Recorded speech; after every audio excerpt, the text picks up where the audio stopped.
Kenapa banyak artis jadi podcaster? Bahas di The Podcast. Ya, fenomena terkait dengan banyaknya public figure yang saat ini sudah mulai membuat konten podcast ini memang lagi lumayan rame dibicarain. Bahkan kalau gue lihat dari trending konten podcast yang ada di Spotify, gue ambil top 5-nya aja, dan dari top 5 ini ada 2 konten podcast miliknya para public figure. Yang pertama kontennya Podcast Mas. Ya, jadi yang buat belum tahu Podcast Mas, Podcast Mas itu penggawanya ada Ananda Omes, kemudian ada Surya Insomnia, kemudian ada Imam Darto sama Angga Nggok. Ya, kalau kita ngomong nama-nama mereka, ya kalian udah tahu lah siapa mereka. Kemudian yang kedua dari top 5 tersebut ada kontennya Destanya Siapa. Destanya Siapa ini miliknya Dedi Mahendra Desta atau yang biasa disapa dengan Desta. Nah, ini baru gue ambil top 5 aja loh dari trending konten podcast. Belum top 20. Kalau gue ngambil top 20 akan banyak lagi tuh nama-namanya public figure yang masuk dalam deretan top 20-nya konten podcast. Nah, di The Podcast episode hari ini gue pengen ngajak kalian sama-sama ngobrol, kira-kira kenapa ya kok artis-artis yang memang sudah memiliki nama membuat konten podcast. Tapi sebelum kita lanjut, gue mau ngucapin thank you banget buat kalian yang masih support konten The Podcast, yang masih dengerin The Podcast setiap minggunya. Gue bener-bener gak nyangka sih bahwa ada yang dengerin sampai detik ini. Dan thank you banget. Dan buat kalian yang merasa mendapatkan sesuatu dari konten The Podcast, jangan lupa dibantu di like, di komen, di subscribe. Kalau di Spotify kalian bisa klik follow dan subscribe-nya. Dan untuk next, The Podcast juga punya sesuatu yang akan gue bagikan buat kalian, tapi masih gue rahasiain ya. Nanti akan gue informasiin kok untuk kalian. Oke, tanpa berpanjang lebar lagi, kita akan langsung masuk aja ke topik kita yang pertama, tentang kenapa sih artis itu buat podcast. Nah, yang pertama, kenapa sih artis jadi podcaster? Apa dunia TV udah gak diminatin lagi? Atau mungkin nilai pendapatan berkurang? Nah, kalau ditanya pertanyaan di atas, gue pribadi sih gak bisa jawab ya, karena gue bukan public figure. Kalau kalian kenal sama orangnya boleh tanya deh sama orangnya. Tapi kalau menurut gue pribadi, gak mungkin sih. Karena kalau kita lihat dari perkembangan TV saat ini, TV itu masih jadi salah satu media broadcast yang masih banyak peminatnya. Dan kalau kita lihat beberapa acara yang ada di TV seperti sinetron atau reality show, itu adalah beberapa acara-acara masih banyak diminati oleh masyarakat kita. Nah, kalau dilihat dari nilai pendapatan berkurang atau tidak sesuai ekspektasi, kalau kita berkaca lagi dengan banyak masih setianya para penonton televisi dan masih banyak orang yang nonton acara-acara seperti yang gue bilang tadi, seperti sinetron dan reality show, harusnya sih nggak ada penurunan pendapatan ya, dan bahkan harusnya dapat peningkatan pendapatan dong, karena ratingnya harusnya naik. Dan kalau kita ngomongin pendapatan, emangnya jadi podcaster ada duitnya? Ada sih, tapi ya gak sebesar dunia TV lah. Terus kenapa ya kok artis-artis malah jadi podcaster? Nah, kalau gue sedikit membayangkan atau gue berimajinasi sedikit, kenapa sih mereka jadi podcaster? Yang ada di bayangan gue adalah karena dunia podcast ini adalah dunia yang masih fresh banget dan masih baru banget di Indonesia. Nah, tentu podcast sebagai salah satu media yang masih baru di Indonesia akan menjadi salah satu hal yang menarik bagi para public figure, karena ya kita nggak pernah tahu ya dari konten podcast kita akan dapat apa. Tetapi kalau kita nggak pernah coba untuk menjadi seorang podcaster atau membuat konten podcast, ya kita nggak akan tahu kita dapat apa dari sini.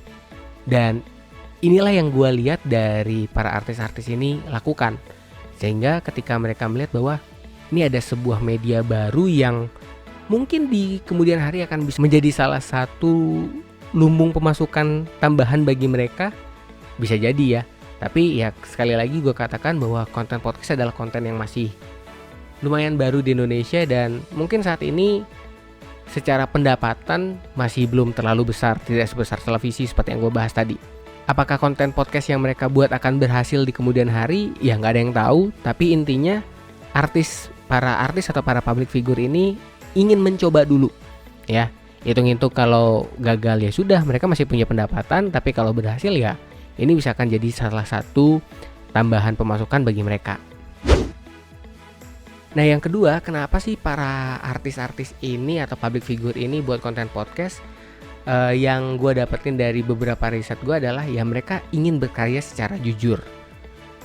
Ya tidak sedikit dari mereka membuat konten podcast karena mereka ingin punya harapan yang sangat sederhana, yaitu mereka ingin berkarya dengan jujur aja. Wah, berarti selama ini berkarya di TV atau berkarya di tempat lain itu nggak jujur ya? Ya nggak gitu. Kalau kita berbicara tentang dunia broadcaster ya, baik itu TV, radio dan lain sebagainya, menjadi seorang presenter atau untuk menjadi orang yang tampil di hadapan publik di layar televisi, itu ada banyak hal yang harus dipersiapkan. Selain penampilan, mereka juga dituntut untuk bekerja secara profesional. Jadi yang dimaksud bekerja secara profesional di sini adalah dalam kondisi apapun ya mereka harus menunjukkan performa terbaik mereka. Ya, dalam kondisi nggak fit pun mereka dituntut untuk tampil fit dan bahkan mereka dituntut untuk selalu bisa memberikan energi positif ketika mereka sedang tampil. Dan salah satu alasan yang beberapa kali gue dengar juga dari beberapa konten-konten podcastnya para public figure ini adalah dalam dunia broadcast tersebut ada banyak aturan-aturan yang membuat mereka harus mengontrol diri. Misalnya seperti ketika mereka berbicara, kemudian ketika mereka bertingkah laku, maupun ketika mereka bersikap kepada orang-orang yang ada di sekitar mereka. Karena yang namanya public figure dengan tampilan yang selalu terlihat, jika mereka melakukan sesuatu yang tidak baik, maka itu akan bisa jadi dapat teguran dari komite terkait. Jadi mereka dituntut untuk bisa tampil dengan ya mungkin istilahnya pakai topeng gitu ya. Nah, dengan munculnya konten podcast saat ini menjadi sebuah oase bagi para public figure kita. Karena sampai saat ini gue belum pernah dengar sih ada aturan tertulis terkait dengan pembuatan konten podcast atau aturan-aturan terkait dengan kreator podcast. Jadi kalau kalian pun denger konten podcast, itu kan podcast banyak banget ya serinya ya. Ada konten yang humor, ada yang edukatif, ada yang misteri, bahkan ada juga yang mengandung unsur-unsur dark jokes, itu juga banyak banget. Dan salah satu konten yang gue denger dari para public figure ini adalah ya dengan adanya konten podcast dan mereka membuat konten podcast, mereka bisa menjadi diri mereka sendiri. Ketika mereka mau ngomong A ya mereka sampaikan A, ketika mereka mau ngomong B ya mereka sampaikan B. Nah, ini artinya konten ini dapat membuat mereka tuh jadi kayak ibaratnya istilah zaman sekarang tuh memanusiakan mereka lah gitu. Jadi dengan adanya konten podcast ini ya mereka bisa menjadi apa adanya mereka tanpa harus mereka dituntut untuk menjadi A, menjadi B, lu harus senyum, lu harus happy, lu harus humor dan lain sebagainya. Mereka tidak memiliki beban tersebut, dan inilah alasan kenapa sih public figure itu memilih untuk membuat konten podcast. Walaupun mereka saat ini masih bekerja di dunia broadcast, entah itu di televisi maupun radio, tapi dunia podcast adalah sesuatu yang baru untuk mereka yang peminatnya juga masih sedang bertumbuh ya. Otomatis ini akan menjadi sebuah hal yang baik bagi mereka, khususnya bagi mental health mereka ya. Nah, itu tadi tentang si public figure yang masuk ke dunia podcast.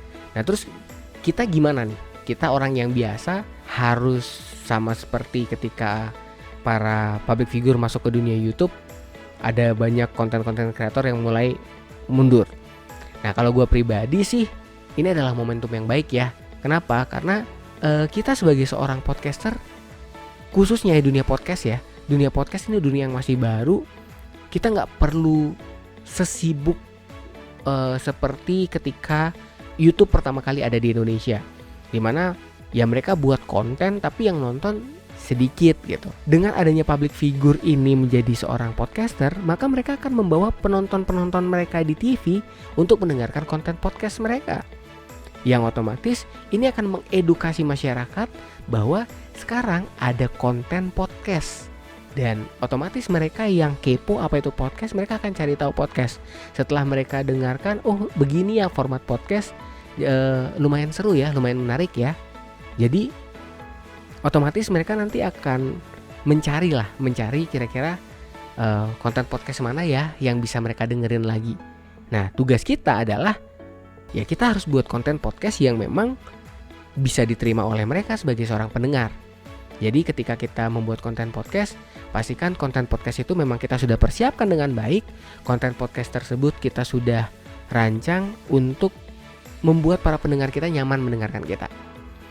Nah, jadi harapan gue adalah kalian jangan terpancing dengan adanya isu negatif bahwa ini artis-artis jadi podcaster, ntar gue buat podcast rugi, gak ada yang dengerin. Ya mungkin saat ini memang betul tidak ada yang dengerin, tetapi jika kalian tetap konsisten, tetap membuat konten dengan kualitas terbaik yang bisa kalian hasilkan, tetap belajar tentang bagaimana cara memproduksi podcast, pasti suatu saat nanti impact-nya akan kalian rasakan.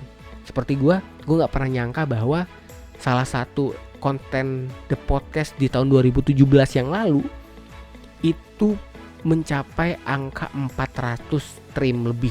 Bahkan kalau terakhir gue lihat di angka 600 stream lebih. Dan itu gue gak pernah nyangka di satu episode tersebut.